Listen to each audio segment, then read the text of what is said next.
বৈষম্য বিরোধী ছাত্র আন্দোলনের সময় জুলাই গণহত্যার সঙ্গে জড়িত খুনি ও দোষরদের গ্রেফতারের দাবিতে জাহাঙ্গীরনগর বিশ্ববিদ্যালয়ে বিক্ষোভ মিছিল অনুষ্ঠিত হয়েছে।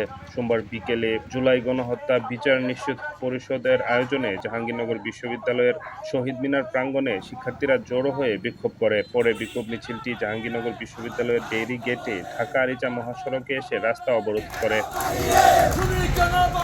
এ সময় বক্তারা আগামী ৩ মাসের মধ্যে সুষ্ঠু তদন্ত সাপেক্ষে অপরাধীদের বিচার প্রক্রিয়া শেষ করার আহ্বান জানান। আগামী ৩ মাসের মধ্যে সুষ্ঠু তদন্ত সাপেক্ষে অপরাধীদের বিচার নিশ্চিত করতে হবে। আপনারা যদি মনে করেন আমরা ঘরে ঢুকে গেছি, আপনারা ভুল করছেন। আমাদের গণঅভ্যুত্থান এখনো শেষ হয় নাই, আমরা এখনো মাঠে আছি। আপনারা কোনো টাল বাহানা করবেন না।